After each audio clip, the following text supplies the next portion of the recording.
Olá, pessoal! Vamos seguir então com o nosso movimento em 2 e 3 dimensões. Observem a seguinte situação.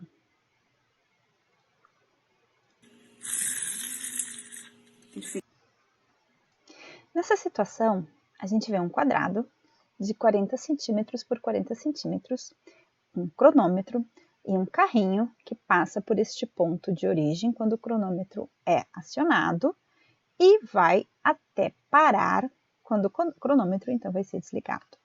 Com informações aqui, a gente vai ter uma velocidade final igual a zero, um tempo de 1,18 segundos e uma distância em x de 17,8 e uma distância em y de 23,4.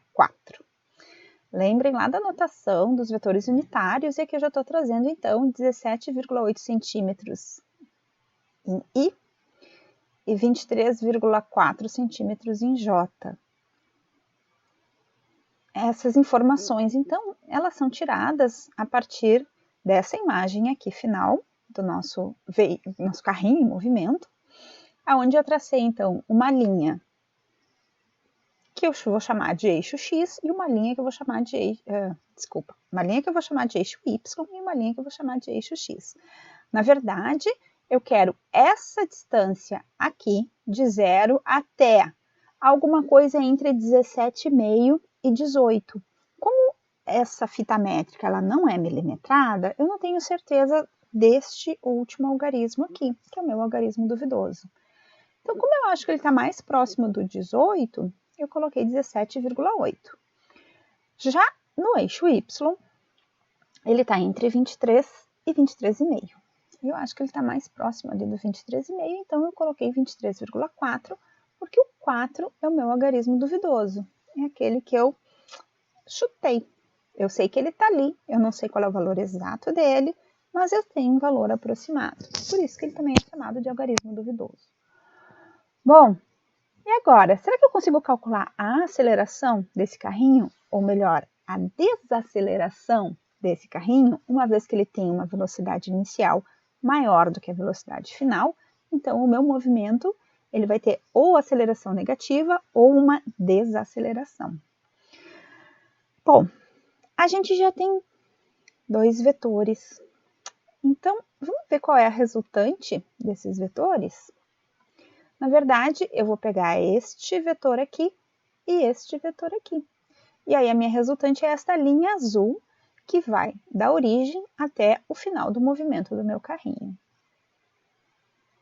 Então, o que eu passo a ter aqui é este triângulo, né, onde eu sei que o meu eixo X ele vale 17,8 e o meu eixo Y ele vale 23,4. E aqui, então, está a minha resultante, que, na verdade, é o movimento que eu estou observando. Então, esse triângulo aqui, eu posso, por exemplo, girar ele em 180 graus para ele deixar mais em pezinho assim, para eu enxergar melhor um eixo X e um eixo Y?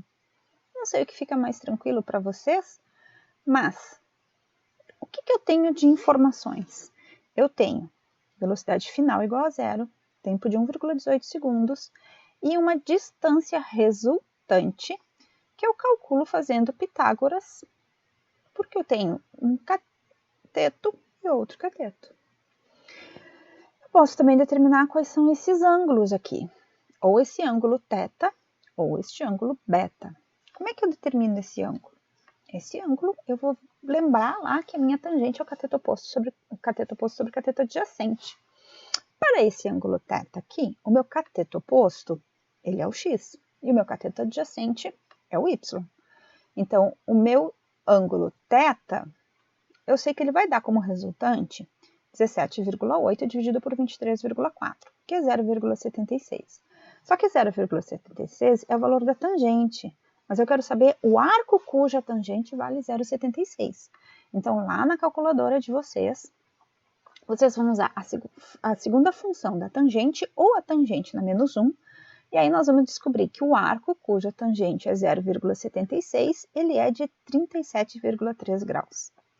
Da mesma maneira, eu posso calcular a tangente desse ângulo beta, sabendo que agora, então, para este ângulo beta, o meu cateto oposto é o eixo dos y e o meu cateto adjacente ao eixo do x. Então, no arco cuja tangente de beta vale 23,4 dividido por 17,8, que é 1,31, eu vou ter 52,73 graus. Se vocês lembrarem, todas as somas internas de um triângulo são 180 graus. Se eu tenho um triângulo retângulo, portanto eu tenho 90 graus aqui, a soma dos outros dois ângulos também tem que ser 90 graus para que a soma interna de todos os ângulos do triângulo sejam 180. E realmente, se nós somarmos 37,3 com 52,7, nós vamos ter os 90 graus, ok? Vamos seguir, então. Para essas informações que eu tenho, eu vou lembrar lá daquele videozinho sobre movimento retilíneo uniformemente variável, onde a gente viu essas equações aqui. E agora, qual equação que eu tenho que usar? Na verdade, qualquer uma delas deve me dar o resultado que eu quero chegar. Por exemplo, eu quero determinar a aceleração do meu movimento. Tá ok, vamos determinar a aceleração do movimento. Bom, eu tenho uma velocidade final, eu tenho um tempo e eu tenho uma distância.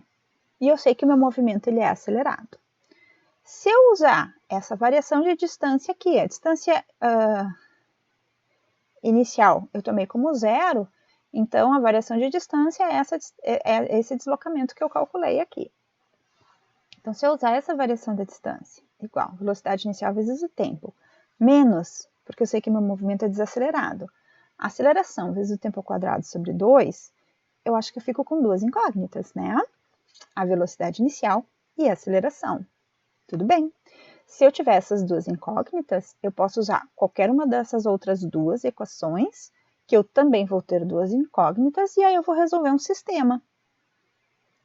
Então, se a minha velocidade final é igual a zero, meu tempo de deslocamento é 1,18 segundos e a minha distância é de 29,4 centímetros ou 0,294 metros, porque se eu trabalhar em metros, eu já vou ter meu resultado de aceleração em metros por segundo ao quadrado e de velocidade em metros por segundo.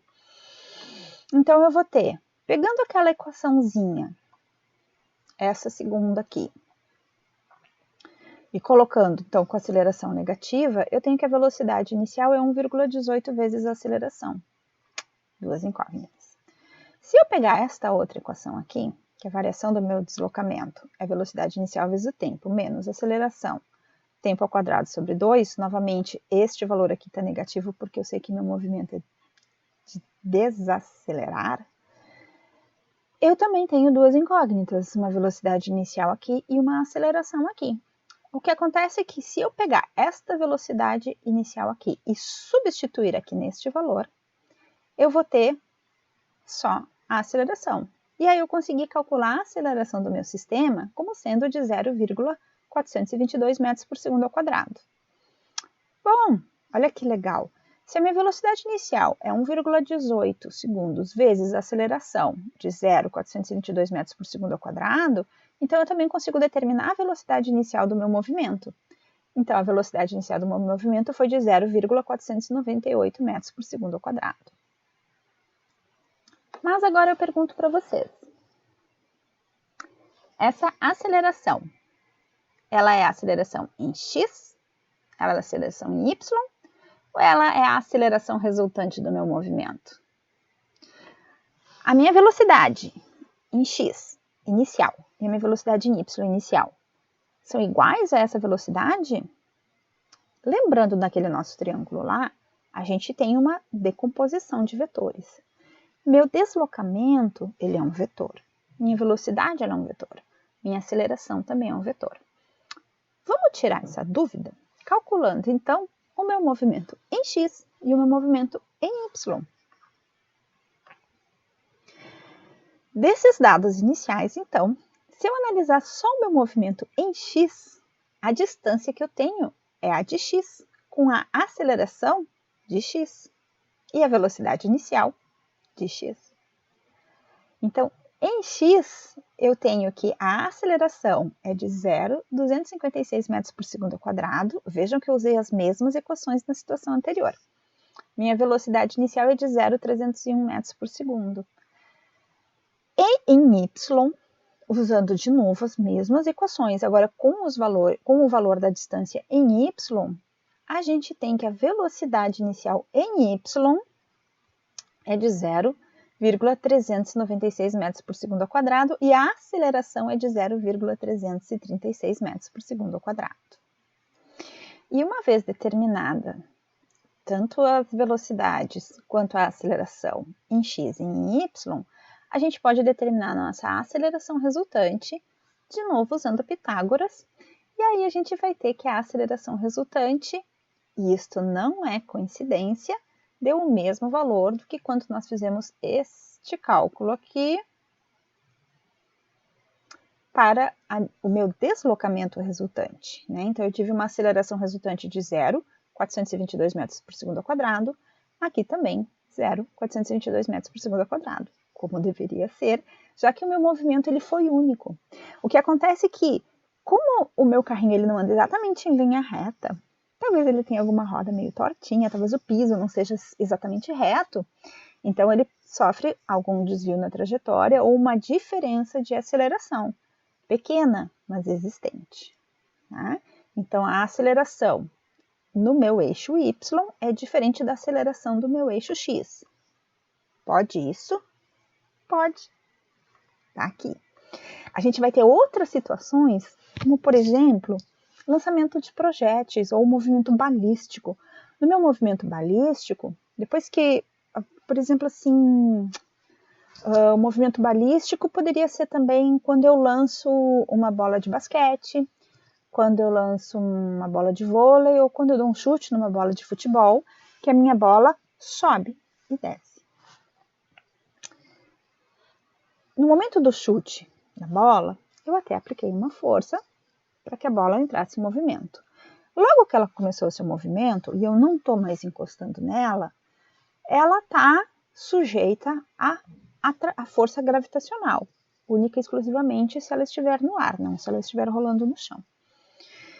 E aí, a gente vai analisar o movimento em x dessa bola como sendo MRU e o meu movimento em y como sendo em MRUV, porque em y a gente tem a aceleração da gravidade atuando. Esse exemplo que a gente viu do carrinho agora, em 2 dimensões, a gente também pode trabalhar em 3 dimensões. E aí a gente vai ter altura, profundidade e comprimento. Ou a gente pode usar as coordenadas x, y e z. X, y e z, elas formam 90 graus entre elas. Então, para eu achar minha resultante, de novo eu vou trabalhar com Pitágoras. Então, por exemplo, se eu determinar a distância do ponto de origem até uma coordenada de 8, 13 e 9, a gente vai simplesmente elevar todos esses números ao quadrado e fazer a raiz deles. Ups. Então, se eu tiver 8 ao quadrado mais 3 ao quadrado mais 9 ao quadrado, eu vou ter raiz de 154, que vai me dar 12,4. E aí eu vou trabalhar também comprimento, velocidade, aceleração, que são todas as grandezas vetoriais que a gente já viu. E nem a força é uma grandeza vetorial que muito em breve nós iremos ver também. Tá ok? Dúvidas? Vocês vão entrar em contato, vocês vão mandar um e-mail, façam umas perguntas e eu vou encerrar essa parte 2 aqui. Teremos um próximo vídeo sobre o movimento balístico, tá ok?